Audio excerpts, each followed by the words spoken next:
ఓం శ్రీ గురుభ్యో నమ. శ్రీమాత్రే నమ. అందరికీ నమస్కారం అండి. నేను ఈరోజు మీ ముందుకు రావడానికి గల కారణం ఏంటంటే, మంత్రశాస్త్రంలో గురువు యొక్క విశిష్టతని తెలియజేయడానికి నేను ప్రయత్నం చేస్తానండి. ఈరోజు చాలామంది మంత్రాలు చేస్తుంటారు. కొంతమంది అయితే మంత్రాలు చేయాలని, మంత్రసాధన చేయాలని చాలామంది ఆశపడుతుంటారు. మనం మంత్ర సాధన చేయాలంటే మనకి ముందు ముఖ్యంగా గురువు ఉండాలండి. గురువు యొక్క అనుగ్రహం లేకుండా మనం ఏ మంత్ర సాధన చేసినా సిద్ధించదు. ఎందుకంటే గురువు మూలంగా గురుముఖత మనం మంత్రం చెప్పుకొని గురువు ద్వారా మనం మంత్ర సాధన చేయాలండి. గురువు లేని విద్య గుడ్డి విద్య. అంటే గురువు లేకుండా మేము పుస్తకాల్లో మంత్రాలు తీసుకుని మేము చేస్తాము, మేము మంత్రం సిద్ధించుకుంటాము అంటే అది అవ్వని పని అండి. అది జరగని పని. మనం మంత్రం చేయాలంటే ముఖ్యంగా గురువు యొక్క ఆశీస్సులు, గురువు యొక్క సమక్షంలో మనం మంత్రం చేయాలి. చాలామంది ఏం చేస్తుంటారంటే, బుక్లో మంత్రం తీసుకుని మంత్ర సాధన కొన్ని లక్షల జపం చేసేస్తుంటారు. లక్షల కోట్లు కూడా చేసిన వాళ్ళు ఉన్నారు. కానీ ఎక్కువ లక్ష చేసి 2 లక్షలు 3 లక్షల వరకు చేస్తుంటారు. దాని నుంచి ఏ ఫలితం రాకుండా ఇంకా చేస్తూనే ఉంటారు. కొంతకాలానికి వాళ్ళు ఏమనుకుంటారంటే, మంత్రాలు ఏం పనిచేయట్లేదు, మనకి ఈ మంత్రాలన్నీ వేస్ట్, టైం వేస్ట్ అని వాళ్ళే ఫీల్ అవుతారు. అది వాళ్ళు చేసే తప్పు ఏంటంటే, బుక్లో చూసి మంత్రం చేయడం పెద్ద తప్పు. అలా చేయకూడదు. మనం మంత్రం చేయాలని అనుకున్నప్పుడు మనం మంచి గురువుని పట్టుకుని వాళ్ళ పాద నమస్కారాలు చేసుకుని వాళ్ళ ద్వారా మనం మంత్రం స్వీకరించి మంత్ర సాధనలోకి వెళ్ళాలి. ఈ గురువు లేకుండా చేసే విద్య ఎలా ఉంటుందంటే, ఇప్పుడు మనం చీకట్లో ఒక నాణాన్ని ఒక కాయిన్ పాడేసుకుని చీకట్లో వెతుక్కున్నట్టు ఉంటుంది అన్నమాట. అంటే ఆ కాయిన్ దొరకదు. నిలికేమన్న సంతృప్తిలో వాళ్ళు ఉంటారు, వెతుకుతున్నాం కదా అని. అదేవిధంగా సాధన చేస్తున్నాము అన్న సంతృప్తిలో వాళ్ళు ఉంటారు. కానీ చివరికి సిద్ధి లేని విద్య అవుతుంది. అది సిద్ధి జరగదు. గురువే ముఖ్యం. గురువే ప్రాధాన్యం. మన శాస్త్రం ప్రకారం ఇంకొక పద్ధతి అయితే ఒకటి ఉంది. అదేంటంటే ఏకవీరాలయం. శివుణ్ణే గురువుగా భావించి మంత్ర సాధన చేయమని శాస్త్రం చెప్తుంది. కానీ దాంట్లో జరిగే తప్పిదం ఏంటంటే, మొదటగా ఫస్ట్ వాళ్ళు ఏం చేస్తారంటే, చేయమని శాస్త్రం ప్రకారం చెప్పిన విధానం ఏంటంటే ఏకవీరాలయం. అంటే శివుడికి ఒక్క లింగానికే ప్రతిష్ఠ జరిగిన ఆలయం, శివాలయం. వేరే ఏ ప్రతిష్టలో జరగలేని శివాలయం దగ్గరికి వెళ్ళి ఏదైనా భూర్జపత్రం మీద, అంటే భూర్జపత్రం అంటే మనం ఏదైనా తాటాకు మీద మనం నచ్చిన మంత్రాన్ని, మన నచ్చిన దేవత మంత్రాన్ని తీసుకుని దాని మీద రాసుకుని శివలింగం దగ్గర పెట్టి, పరమేశ్వర నువ్వే నాకు గురువు అని చెప్పుకుని మంత్ర సాధన మొదలు పెట్టమని ఉంది. చెయ్యొచ్చు, తప్పులేదు, మంచిదే. శాస్త్రం ప్రకారం అది చేయొచ్చు. కానీ అనుకున్నంత ఫలితాలు అయితే జరగవు. ఎందుకంటే మంత్రశాస్త్రం చాలా నిగూఢమైనది.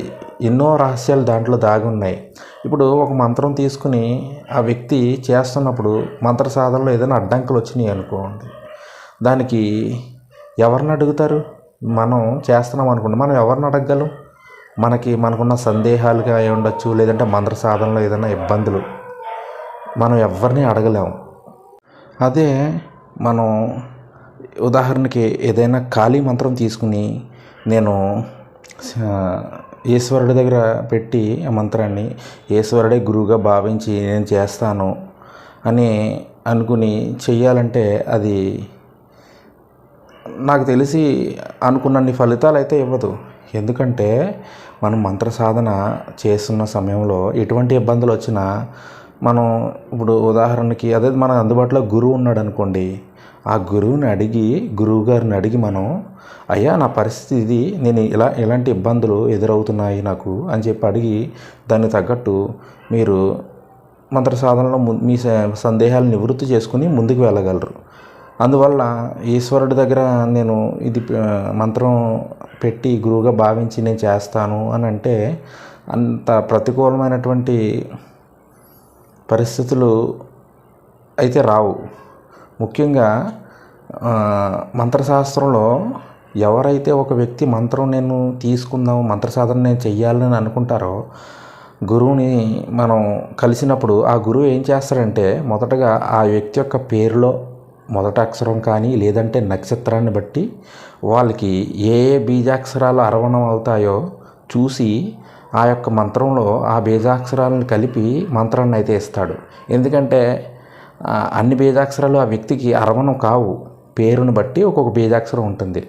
అదే సరైన బీజాక్షరం లేకుండా ఏదో నీకు నచ్చిన మంత్రం తీసుకున్నారనుకోండి, మీరు దాని నుంచి వచ్చే ప్రతిఫలం అయితే రాకపోవచ్చు. 99% దాని నుంచి సైడ్ ఎఫెక్ట్స్ వస్తాయి. సైడ్ ఎఫెక్ట్స్ అంటే ఉదాహరణకి తలనొప్పి కానీ, ఆ బీజాక్షరం సెట్ అవ్వదు. ఆ బీజాక్షరం సరిపోలేనప్పుడు దానికి విరుద్ధంగా పరిస్థితులు అవి మారుతుంటాయి అన్నమాట. ఎందుకంటే అందరికీ అన్ని బీజాక్షరాలు సెట్ అవ్వవు. అన్ని బీజాక్షరాలు కుదరవు వారి జాతకం ప్రకారం, వారి యొక్క పేరు ప్రకారం. అందువల్ల మనం ముఖ్యంగా మనం గురువుని ఎన్నుకుని, గురువుని తీసుకుని మనం చూసుకుని మనం మంత్రం అయితే తీసుకోవాలి. అందువల్ల మనకి గురువే ముఖ్యం. గురువు చేసే కొన్ని సాధనలకైతే తప్పకుండా పక్కన గురువును ఉండగానే చెయ్యాలి. కొన్ని తీవ్ర సాధనలు అయితే గురువు సమక్షంలోనే చెయ్యాలి. ఎందుకంటే సాధన చేస్తున్న సమయంలో సాధకుడు మంత్రంలో పూర్తిగా నిమగ్నమై ఉన్న పరిస్థితుల్లో కొన్ని సమయంలో అది ఎలా ఉంటుందంటే శిష్యుడు మాట్లాడలేకపోవచ్చు, మాటలు రాకపోవచ్చు, ఏమీ చెప్పలేని పరిస్థితిలో ఉండొచ్చు. అలాంటి పరిస్థితుల్లో శిష్యుడి యొక్క ముఖ కవలికలను బట్టి, పరిస్థితిని బట్టి గురువు చూసి అతన్ని దానికి తగ్గ ప్రత్యామ్నాయం అయితే గురువు చేయగలడు. అందువల్ల గురువు సమక్షంలోనే కొన్ని విద్యలు చేయాలి. గురువు లేకుండా విద్యలు చేయడానికైతే వీలు కాదు. అందువల్ల గురువే మనం మంచి గురువుని ఎన్నుకోవాలి. ఎన్నుకుని గురువును కూడా మనం ఎవరిని పడితే వాళ్ళని గురువుగా ఎన్నుకుని మనం ముందుకు వెళ్ళాలంటే వెళ్ళలేం. ఎందుకంటే ఈ రోజుల్లో సినిమాల్లో ఎంతోమంది మేము ఈ గురువుని నేను దశ మహావిద్యలు చేసాము, మేము ప్రత్యంగిర ఉపాసకులు, ఇలా రకరకాల గురువులు అయితే చాలామంది ఉన్నారు. ఎందుకంటే మనం బయట జరిగే మోసాలని అందరూ మోసం చేస్తున్నారని అయితే చెప్పలేము, కానీ మనం గురువుని ఎన్నుకునే విధానంలో ఉంటుంది. ఎందువల్లంటే కొంతమంది బయట ఓన్లీ కేవలం బిజినెస్ అయిపోయింది. ఈ పరిస్థితి చాలా బిజినెస్ వ్యాపారం అయిపోయింది. మంత్రానికైతే 10,000 తండి, 25,000 తీసుకురండి, నేను మీకు మంత్రం ఇస్తాను. 20,000 తండి మంత్రం ఇస్తాను, 30,000 తండి మంత్రం ఇస్తాను. లక్షలు కూడా తీసుకునే వాళ్ళు చాలామంది అయితే ఉన్నారు. ఎందువల్ల మనం చూసుకొని ఏ గురువు వెళ్తే మనం అనుకున్న శిఖరాలకు, మనం అనుకున్న స్థాయికి ఆ గురువు మనం తీసుకెళ్ళడానికి మనకి నమ్మకం గురి కలిగినప్పుడు ఆ గురువు దగ్గర నుంచి మనం మంత్రం సేకరించాలి. ఎందువల్లంటే నేను చూశాను. ఎందుకంటే నా అనుభవంలో నేను చూసి నేను ఎన్నో ఇబ్బందులు పడ్డ పరిస్థితులు అయితే ఉన్నాయి.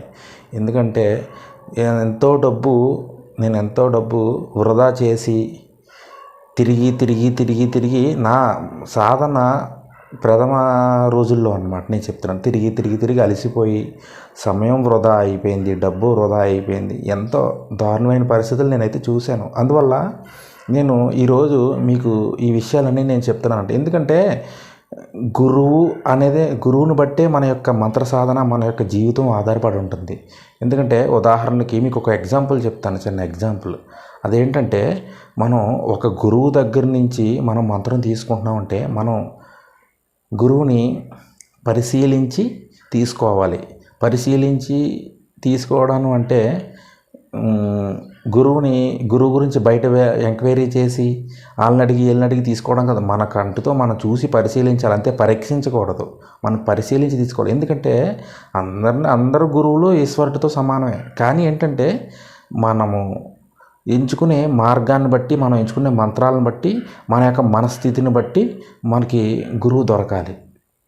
అందువల్ల మనం గురువుని ఎంచుకుని తీసుకోవాలి. ఉదాహరణ ఏంటంటే ఇప్పుడు ఒక గురువుని మనం ఎంచుకునే సమయంలో గురువు నుంచి మంత్రగ్రహణ చేసినప్పుడు ఆ గురువు యొక్క పరిస్థితే మనకే ఆపాదించబడుతుంది. అంటే గురువు ఉదాహరణకి ఎలా అంటే గురువు ఇప్పుడు మనం ఏదైనా ఇబ్బంది పడుతున్నప్పుడు మనకి ఫర్ ఎగ్జాంపుల్ మనకి ఏదైనా ఒంట్లో బాగాలేని పరిస్థితి వచ్చినప్పుడు మనకి బ్లడ్ ఎక్కించాలని అన్నప్పుడు ఎవరి రక్తం తీసుకుంటాం మనం? ఎవరైనా శ్రేష్టంగా మంచిగా మనకి హెల్తీగా ఆరోగ్యంగా ఉన్న వాళ్ళ బ్లడ్డే మనం తీసుకోగలం. అంతేగాని అనారోగ్యంగా ఉన్న వాళ్ళు బ్లడ్ తీసుకుంటే మనం సేమ్ వాళ్ళ నుంచి అనారోగ్యం మనకే ఆపాదించబడుతుంది. అదేవిధంగా ఈ గురువు యొక్క పరిస్థితిలో కూడా అదే ఉంది. ఎందుకంటే ఎదుటిని ఏ గురువు అయితే ఉన్నారో ఆ గురువు నుంచి మనం మంత్రగ్రహణం చేసినప్పుడు ఆ గురువులో ఉండే లక్షణాలు యాజ్ ఇట్ ఈజ్ మనకే వచ్చేస్తాయి. అందువల్ల మనం ఎన్నుకునే గురువులో మనకు కావలసినటువంటి మంత్రం మనకి ఇవ్వగలడు, మనల్ని ముందుకు తీసుకెళ్ళగలడు, ఈ వ్యక్తి మనల్ని ఉద్ధరించగలడు అని అనుకున్నప్పుడే మనం ఆ గురువు నుంచి మనం మంత్రం తీసుకోవాలి. అందువల్ల ఏంటంటే మంత్ర సాధనలో ముఖ్యంగా గురువే మెయిన్. గురువే సర్వం, గురువే అధికం, గురువే సమస్తం. అందువల్ల గురువు లేకుండా అయితే మంత్ర సాధన ఎవరు చెయ్యొద్దండి. దయచేసి వెతకండి, వెతికితే గురువులు దొరుకుతారు. ముందు ఈశ్వరుడి దగ్గరికి వెళ్ళి, పరమేశ్వరుడి దగ్గరికి వెళ్ళి మనం సంకల్పం చెప్పుకుని, అయ్యా మరి నేను మంత్ర సాధన చేద్దాం అనుకుంటున్నాను తండ్రి, నాకు మంచి గురువుని మీరే నాకు కనిపించేలా చేయండి, మీ యొక్క దీవెనలు నా మీద ఉంచండి అని మనం ఆ పరమేశ్వరుని మొక్కుకొని మనం వెతకాలి. వెతికిన తర్వాత మనకి పరమేశ్వరుడు అనుగ్రహం వల్ల తప్పకుండా 100కి 100% గురువు అయితే దొరుకుతాడు.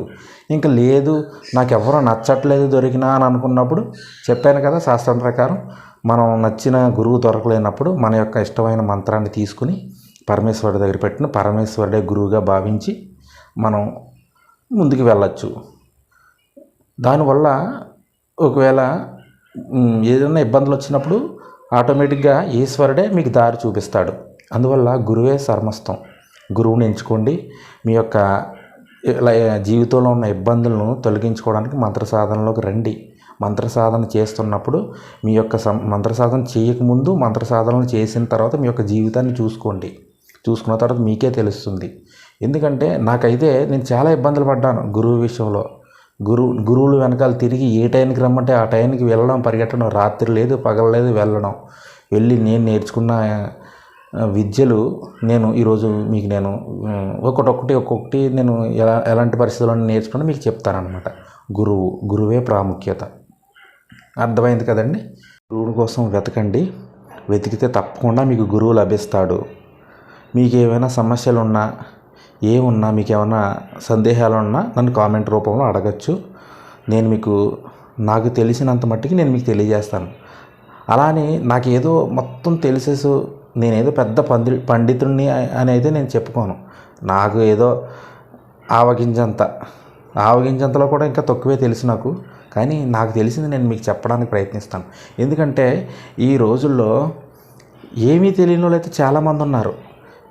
ఏమీ తెలియకుండా సాధనలు చేస్తూ ఇబ్బందులు పడుతున్న వాళ్ళు, సాధనలో ముందుకెళ్ళాలని వాళ్ళ ఆశతో అయితే ఉంటారు. అలాంటి వాళ్ళకి నేనేదో నా వంతు నేను తెలియజేద్దామని అనుకుంటున్నాను. సాధన అనుభవాలు తెలియజేద్దాం అనుకుంటున్నాను. శుభం.